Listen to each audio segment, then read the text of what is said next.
हाँ, hello students, good morning. तो आज हम लोग न्यूमेरिकल सॉल्व करेंगे, है ना।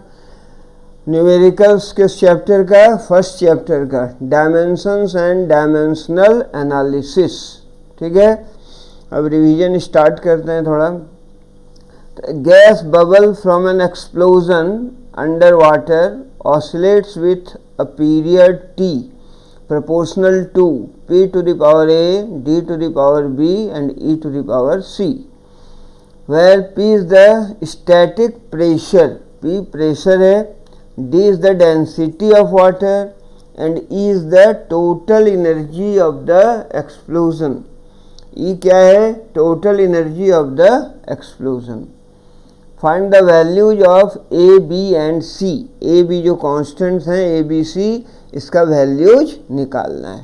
ठीक है, चलिए हम लोग सॉल्व करते हैं इसको, है ना। दिया क्या हुआ है? Time period t is proportional to, किसके प्रोपोर्शनल है? p to the power a, d to the power b and e to the power c। Clear? यहाँ p प्रेशर है, d डेंसिटी है और e एनर्जी है। ठीक है, तो इसको हम लोग कैसे लिखते थे डायमेंशनल एनालिसिस से यूज करके? तो T is equal to, some constant डालेंगे k, proportionality constant, is equal to लिखना है तो now p to the power a, d to the power b and e to the power c। ठीक है, इसको मान लिया इक्वेशन 1। क्लियर? अब यहाँ क्या करेंगे अपन? डायमेंशन रखेंगे T, P, D and E का। ठीक है, तो और डायमेंशन रखेंगे बोथ साइड्स। ठीक है, तो t टाइम पीरियड का डायमेंशन, चाहे तो m भी लिख सकते हैं, नहीं तो केवल t लिख सकते हैं। Not t to the power what? 1, time period का t होता है केवल। क्लियर? तो dimension of various physical quantities equation 1 में लिखें तो टाइम का तो t हो गया, k कांस्टेंट है, कांस्टेंट का कुछ नहीं होता। नाउ प्रेशर, ये क्या है? Static pressure. प्रेशर होता है फोर्स पर यूनिट एरिया। फोर्स क्या है? m l t minus 2, mass into acceleration, force upon area, area यानी l स्क्वायर, ये हो गया प्रेशर का, है ना। और pressure whole to the power a है। डेंसिटी, डेंसिटी होता है मास पर unit volume, m upon L cube, और इसका पावर दिया हुआ है b। क्लियर? और एनर्जी, एनर्जी क्या होता है? Work done, m l square t minus 2, work done, force into displacement and whole to the power c। ठीक है, तो ये हम लोगों ने सबका डायमेंशन लिख दिया। ठीक है, प्रेशर का क्या है? फोर्स पर यूनिट एरिया, तो ये हो जाएगा ml minus 1 t minus 2 whole to the power a। Density, density होता है मास पर unit volume, m upon L cube to the power b, है ना। And e to the power c, e energy, energy का वही dimensional formula होता है जो वर्क का होता है। वर्क का क्या होगा? फोर्स इंटू डिस्प्लेसमेंट, तो ml t minus 2 into l, तो हो गया ml square t minus 2 and whole to the power c। ठीक है, अब हम लोग क्या करेंगे? बोथ साइड्स इक्वेट करेंगे पावर्स। ठीक है, बोथ साइड्स पावर को इक्वेट करना है। क्लियर? अब देखो यहाँ इक्वेट करेंगे तो क्या हो जाएगा? नाउ दिस विल एम्प्लॉय, अभी और एक स्टेप लिख देते हैं t, है ना। t टू द पावर कुछ भी नहीं है तो 1 समझ सकते हैं अपन, एंड m तो m है। ठीक है, ये l अपॉन एल स्क्वायर, तो हो गया l minus 1 and t minus 2, है ना, and whole to the power a। और ये जो डेंसिटी वाला टर्म है इसको लिख दें m l to the power minus 3 whole to the power b। और ये जो एनर्जी है that is m l square t minus 2 whole to the power c। ठीक है, अब क्या करेंगे, equating the powers of M L and T on both sides. Equate करेंगे पावर, इसी मेथड से हम लोग सॉल्व करते थे प्रॉब्लम। क्या करना है, इक्वेटिंग द पावर्स, पावर्स को इक्वेट करेंगे, है ना। किसका power, powers of M L and T. Mass पर एम पर कितना पावर है, एल लेंथ का पावर एंड टी का power. Equating the powers of M L T on both sides, ठीक है, दोनों साइड। तो LHS में टी का अगर देखें पावर कितना है तो 1, टी का पावर 1 है ना। और इधर टी का पावर देख लेते हैं तो -2, यहाँ है -2 टू द पावर a, तो कितना हो गया -2a, पावर पर पावर मल्टीप्लाई हो जाता है।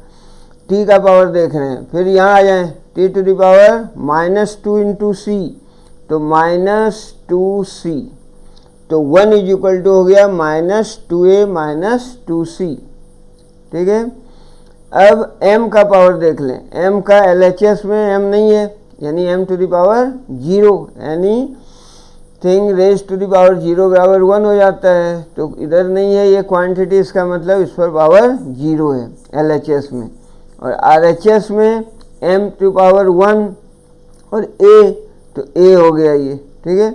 यहाँ देखें m to the power b, तो a प्लस b, और यहाँ m to the power c, तो a plus b plus c is equal to 0। ये एक इक्वेशन मिल गया, है ना। 3 अननोन्स हैं a b c, 3 इक्वेशन अपने को चाहिए। तो t का पावर इक्वेट कर दिया, m का कर दिया। अब l का पावर देखें, l का पावर दिस साइड तो कुछ नहीं है ना, तो इसको अपन क्या लिख सकते हैं 0, है ना। l to the power 0 LHS में, l to the power 0 1, RHS में l का पावर फर्स्ट वाले में l to the power -1 into a, तो कितना हो गया -a। फिर l का पावर यहाँ पर देखें, l to the power -3 to the power b, तो -3b, ठीक है। And l to the power, यहाँ l का पावर कितना है 2 टू द पावर c, तो +2c, ठीक है। तो ये हो गया अपने पास 3 equation. 1 is equal to -2a -2c, यानी 2a plus 2c is equal to -1, a plus b plus c is equal to 0, and -a -3b plus 2c is equal to 0। 3 unknowns हैं और इसका वैल्यू अपने को निकालना है। 3 अननोन्स, तो value निकल जाएगा। तो तू ट्राई कर लेना, है ना। या देखते हैं, अगर ऐसे मान लो ट्राई करना हो तो चलो यहाँ से देख सकते, किसी से अपन एक को इक्वेट कर दो, है ना। जैसे यहाँ से इक्वेट कर दिया तो अपने पास क्या है 2a plus 2c is equal to -1 हो गया। 2a प्लस 2c वो साइड चला गया, ये इधर आ गया -1, तो यहाँ से 2a का वैल्यू निकल जाएगा, है ना, या 2c का निकल जाएगा, एक ही बात है। मान लो 2c का निकाल लिया, तो 2c is equal to what -1 और minus of 2a, 2c is equal to -1 -2a, है ना। और इसमें वैल्यू रख दो, है ना। तो यहाँ क्या हो गया, एक्चुअली ये है a प्लस 3b, दूसरे साइड चला जाएगा तो a plus 3b is equal to 2c, है ना। और a plus 3b is equal to कितना हो जाएगा 2c का वैल्यू यहाँ से रख दो, तो ये हो गया -1 -2a, तो यहाँ से a b में रिलेशन आ जाएगा। a इस साइड आ गया तो क्या हो गया 3a -2a, इधर आया तो +2a, तो 3a plus 3b, 3a plus 3b is equal to -1, ठीक है। 3a plus 3b is equal to -1, है ना। a b में ये रिलेशन आ गया, ठीक है। फिर इसको इसमें पुट कर दो, इस तरह से फाइनली जो आंसर आएगा वो क्या आएगा, अपने से इसको करना थोड़ा सॉल्व भी, तो a इज इक्वल टू आ गया -5/6 आ जाएगा, A equal to -5/6 and B equal to कितना आ जाएगा, बी इक्वल टू इसी तरह सॉल्व करोगे तो 1/2 आ जाएगा एंड सी इक्वल टू 1/3 आ जाएगा। B equal to half and C equal to 1/3। इसको सॉल्व करके देख लेना, ठीक है। 3 अननोन्स हैं, जैसे यहाँ मैंने किया था तो a plus B equal to -1/3 हो गया।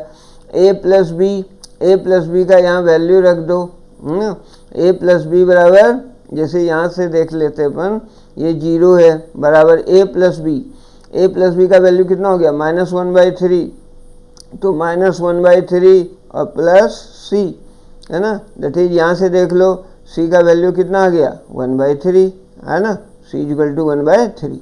ऐसे मैंने एक बता दिया है ना।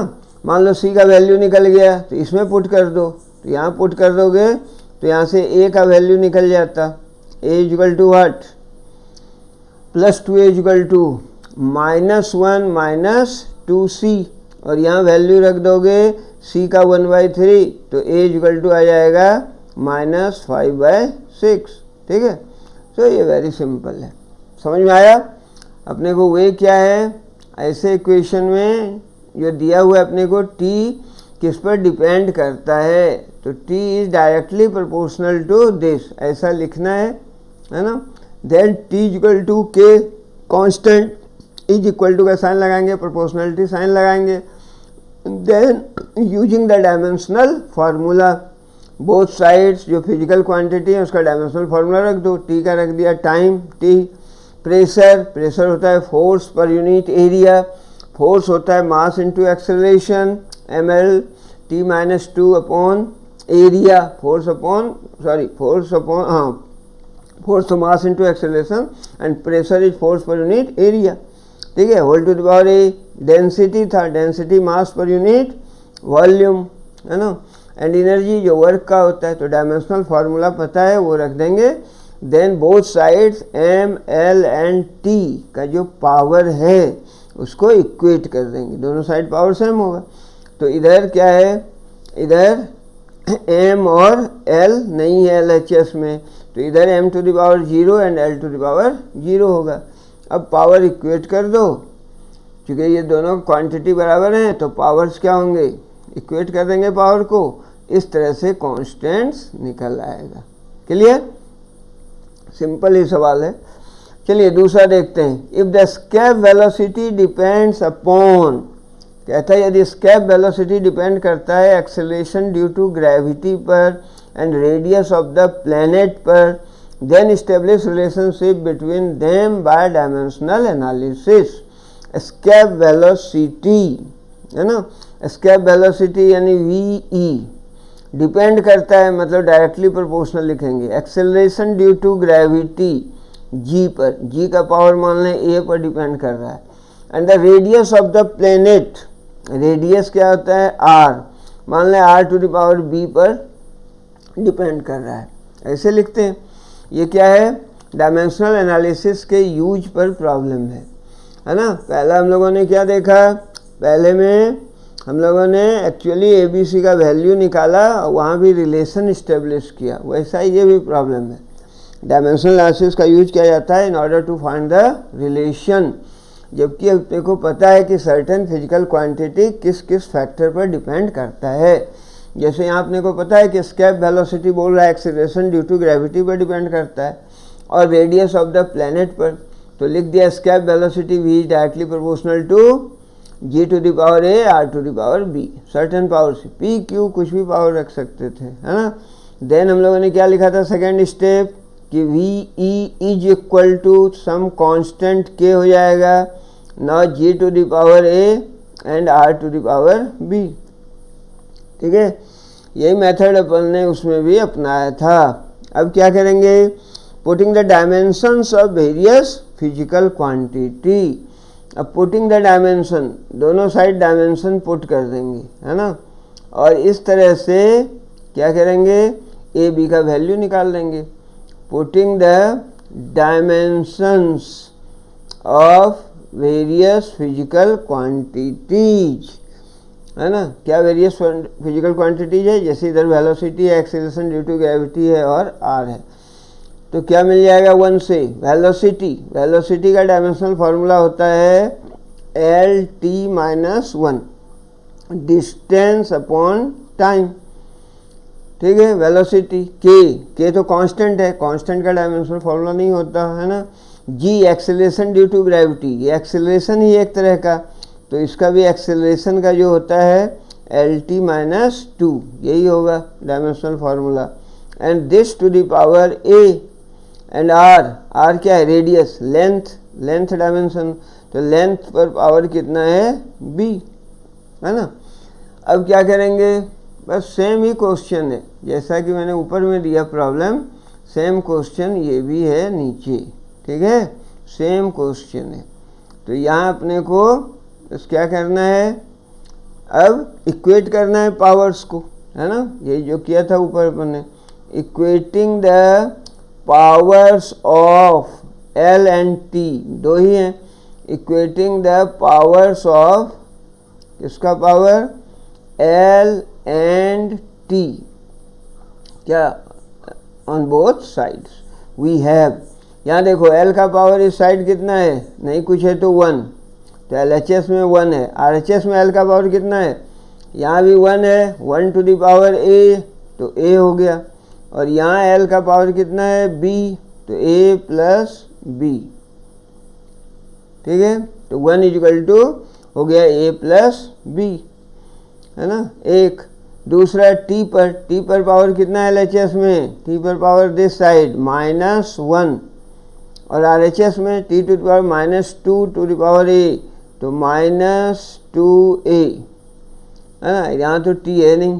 ठीक है, तो सबसे पहले तो ये वैल्यू निकल गया कि A इक्वल टू माइनस तो कैंसिल हो गया, A इक्वल टू 1/2, A का वैल्यू 1/2 निकल गया। जब A का 1/2 निकल गया तो फर्स्ट से B कितना निकल जाएगा? B equal to 1 minus A, यानी 1 माइनस एंड A का वैल्यू कितना निकला है? हाफ। 1 माइनस हाफ जाहिर है कि हाफ होता है, तो B निकल गया हाफ और A निकल गया हाफ। ठीक है, इसका वैल्यू 1 में रख दो, this V equal to K G to the power A R to the power B, है ना। तो VE बराबर कितना हो गया? ये वैल्यू रखना है अपने को, VE is equal to K G to the power A, G to the power A का वैल्यू हाफ निकला है, and R to the power B का भी निकला है हाफ। यानी इसको यूँ भी लिख सकते हैं कि जो VE बराबर हो गया वो K रूट ओवर GR, है ना।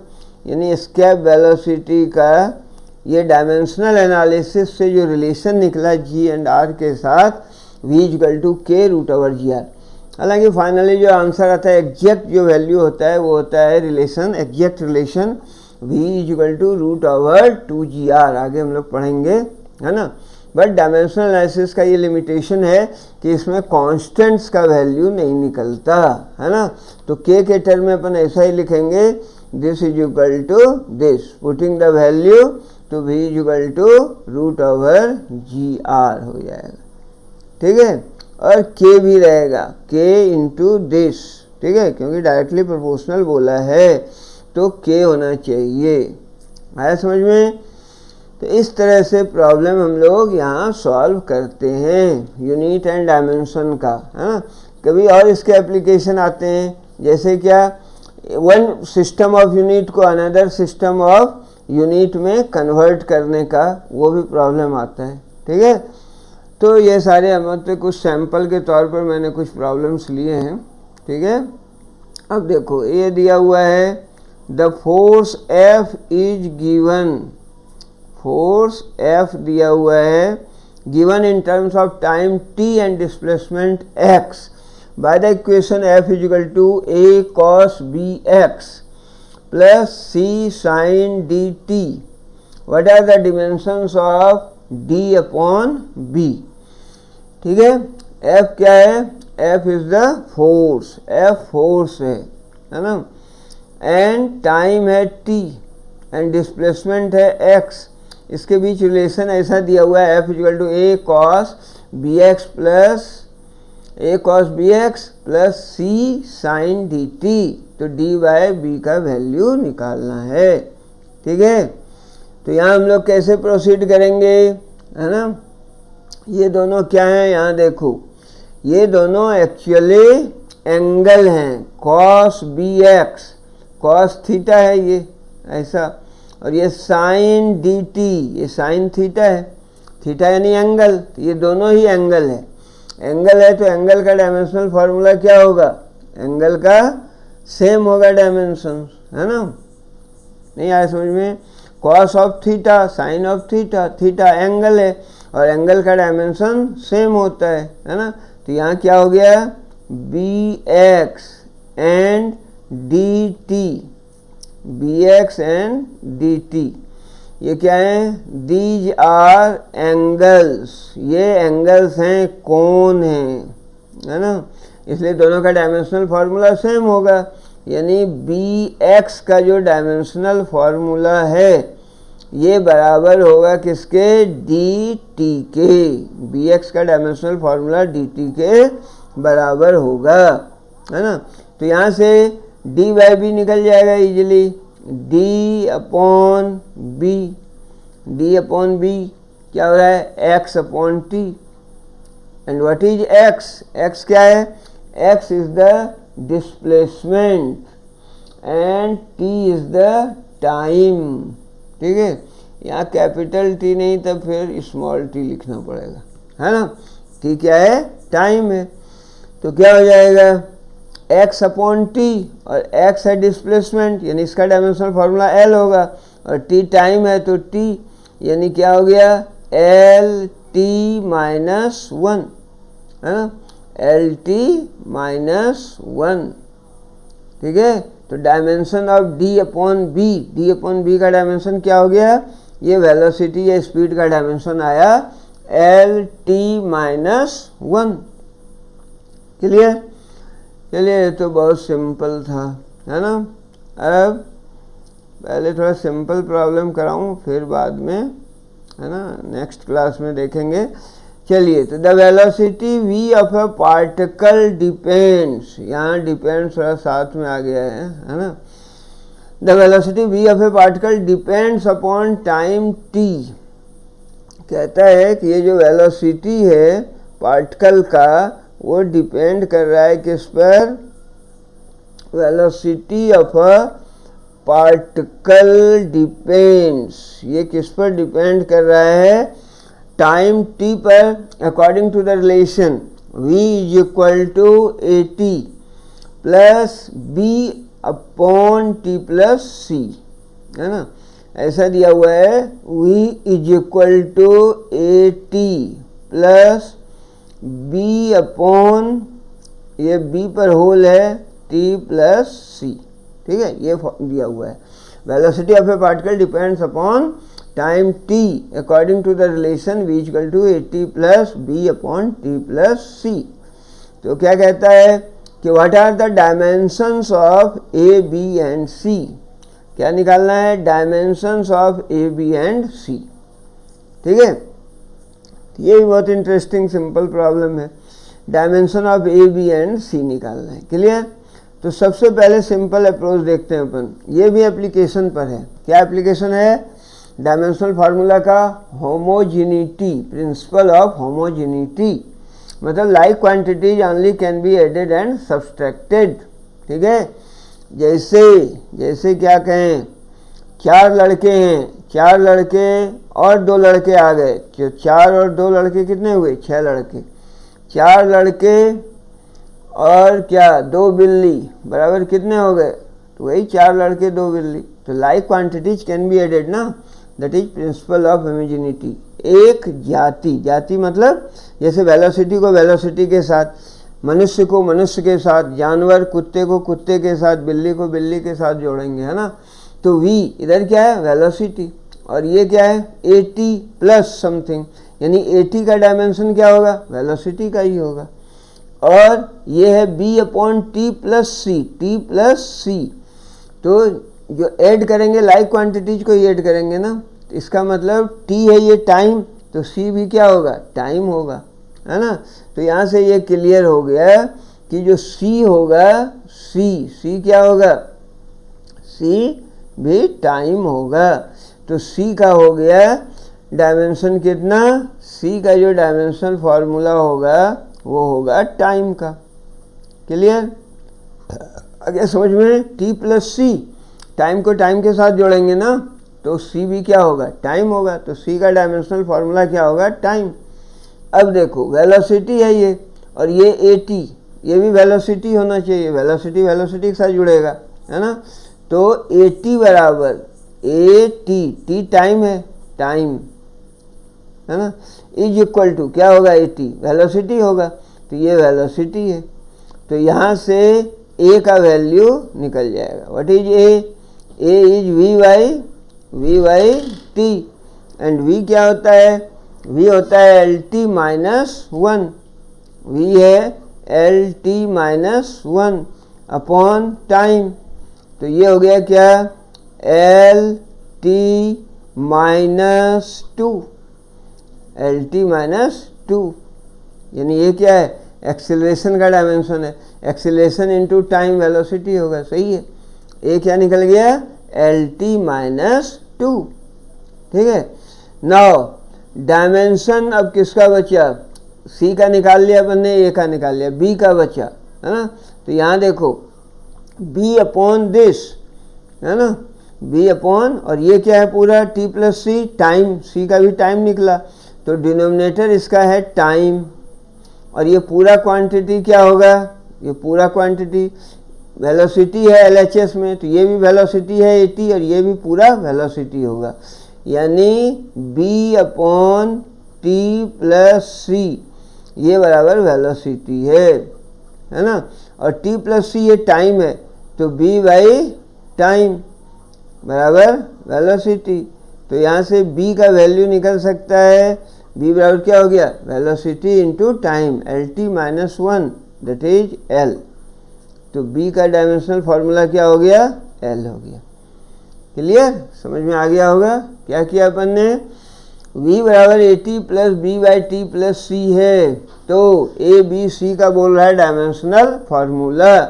तो ए का क्या होगा, ए टी, यहाँ से भी देखें ए टी वेलोसिटी होगा, टी टाइम है, तो ए टी बराबर वेलोसिटी, तो ए का वैल्यू निकल गया v by T, that is acceleration हो गया एल टी माइनस टू, है ना। यहाँ टी प्लस सी, लाइक को लाइक के साथ जोड़ेंगे, है ना, ठीक है। 4 एप्पल प्लस 2 एप्पल, तो ये भी एप्पल होगा, यानी ये टाइम है तो सी भी टाइम होगा, है ना।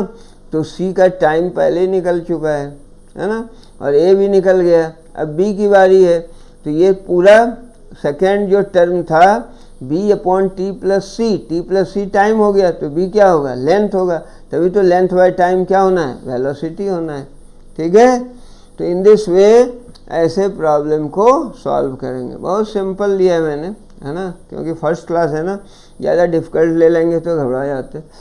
चलिए उसी तरह एक प्रॉब्लम आज का last, the density of a material in CGS unit is 8 ग्राम पर cm cube in a system of units in which the unit of length is 5 cm and the unit of mass is 20 gram.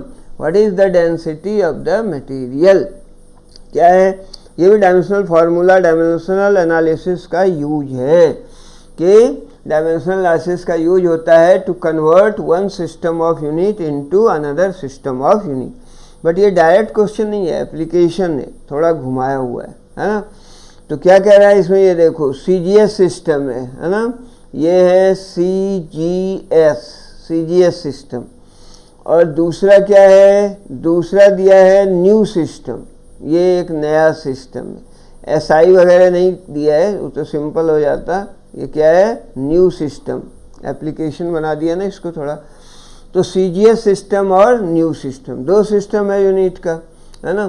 तो एक CGS में कितनी value है इसकी, CGS में इसकी value है, यानी ये N1 है, क्या है ये N1 इज इक्वल टू 8 ग्राम पर cm क्यूब, ग्राम पर cm क्यूब, ठीक है, ये हो गया, ऐसे समझो। और न्यू सिस्टम में यानी व्हाट इज़ द डेंसिटी, यही डेंसिटी न्यू सिस्टम में निकालना है, यानी N2 का वैल्यू क्या होगा। और क्या दिया हुआ है, the unit of length is 5 cm, unit of length कितना है 5 cm है ना, किसमें, नए सिस्टम में। और इस सिस्टम में, इस CGS में लेंथ क्या होता है, लेंथ मास का अगर लिखें तो मास का क्या होगा, ग्राम होता है, 1 ग्राम। और लेंथ का कितना होता है, L1 इसको लिखें तो सेंटीमीटर होता है। CGS में पता है, CGS में N1 दिया हुआ है ये वैल्यू, और मास का अपने को पता है 1 ग्राम होता है, लेंथ का सेंटीमीटर होता है। CGS का ही मतलब है सेंटीमीटर ग्राम सेकंड, ठीक है। नए सिस्टम में क्या बोला, N2 निकालना है अपने को, और नए सिस्टम में लेंथ दिया हुआ है 5 सेंटीमीटर, यानी जो L2 का वैल्यू है ये दिया हुआ है 5 सेंटीमीटर। और मास दिया हुआ है 20 ग्राम, यानी M2 का जो वैल्यू है ये दिया हुआ है 20 ग्राम। क्लियर। अब फॉर्मूला लगाना है, और है क्या ये है डेंसिटी। क्या है, डेंसिटी, ठीक है। तो ये भी एप्लीकेशन है, मैंने पहले बोला काय का एप्लीकेशन है, to convert one system of unit into another system of unit में। तो डेंसिटी का डायमेंशनल फार्मूला क्या होता है ये पता होना चाहिए। डेंसिटी का यूनिट ये निकालना है, यूनिट कन्वर्ट करना है। डेंसिटी होता है मास पर यूनिट वॉल्यूम। मास हो गया m और वॉल्यूम हो गया L³ पर यूनिट, तो ml-3। डेंसिटी का जो डायमेंशनल फार्मूला है वो है ml-3। Clear, ml-3। और अपना फार्मूला क्या यूज करते थे डायमेंशन में, यूनिट में कन्वर्ट करने के लिए, N1U1। N1U1 बोलो दोनों एक जैसा दिख रहा है सर, ये लो, N1U1 is equal to N2U2। यहाँ N नंबर है, U यूनिट है, जैसे 5 किलोग्राम, 5 नंबर हुआ, किलोग्राम यूनिट हुआ एक। दूसरे में लिखेंगे तो ग्राम में, तो 5 किलोग्राम इक्वल टू 5000 ग्राम, तो 5000 N2 हो गया, ग्राम दूसरी यूनिट हो जाएगी। यही होता है ना, NU is equal to constant, NU is equal to constant होता है, यानी N1U1 is equal to N2U2। ये यूज करेंगे हम लोग, है ना। N1 लिख दो, U1 क्या है, डेंसिटी की यूनिट। डेंसिटी होती है ml-3, और 1 यूनिट में तो 1 लगा दो सब में सफिक्स। ये हो गया डेंसिटी, मास पर यूनिट वॉल्यूम, ठीक है, मास पर यूनिट वॉल्यूम, है ना। N1U1 is equal to N2U2 यानी सेकेंड का, तो M2 और ml वही ml⁻⁻3, तो M2L2⁻⁻3, है ना।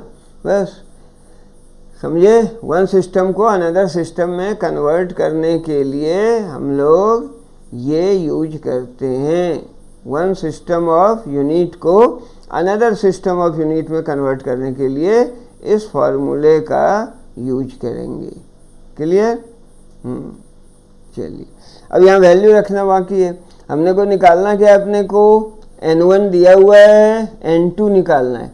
तो यहाँ से लिख सकते हैं N2 is equal to what, N2 is equal to N1, है ना। नाउ ये हो जाएगा M1/M2। क्लियर। N2 निकालना है, N2 is equal to N1 into M1/M2, and यहाँ हो जाएगा L1/L2 and whole to the power -3, ठीक है, L1/L2 whole to the power -3। अब वैल्यू रख दो, N1 कितना था, N1 था 8 ग्राम पर cm³, 8 इसका वैल्यू था। क्लियर। एंड M1/M2, M1 कितना है, M1 1 ग्राम है, M1 is 1 gram, L1 1 cm, ठीक है, और ये है 20 ग्राम और 5 cm, ठीक है, बस ये वैल्यू रख देंगे। M1 कितना है, M1 is 1 gram and M2 is 20 ग्राम, ठीक है, ये हो गया।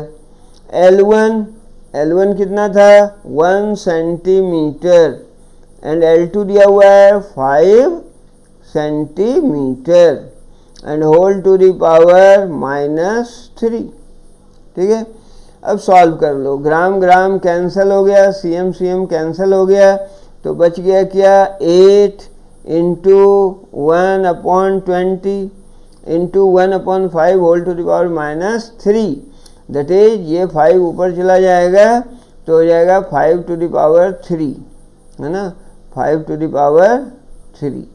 अब इसको सॉल्व कर लो, 5 एक कट गया, 4 2 या 8, 5 5 25 to 50, तो ये आ गया 50 यूनिट्स, आंसर आ गया 50 यूनिट्स, यानी जो N2 का वैल्यू है वो आ गया 50 यूनिट्स, ठीक है। तो इसको थोड़ा ध्यान से देख लेना, ये मतलब एप्लीकेशन हो गया, बहुत बढ़िया एक एप्लीकेशन हो गया।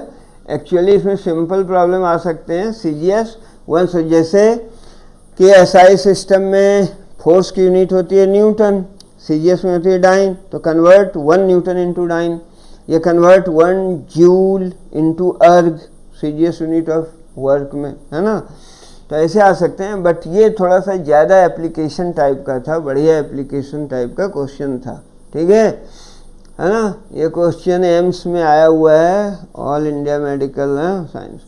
चलिए, तो कहने का मतलब आज हम लोगों ने ये 3 4 5 प्रॉब्लम देखे और आई होप कि थोड़ा इससे इंसाइट मिला कि न्यूमेरिकल्स को कैसे सॉल्व करेंगे।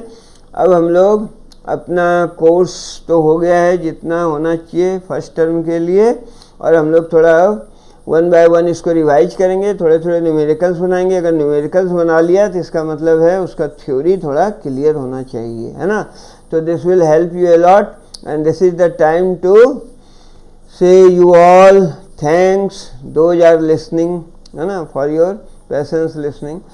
Thank you.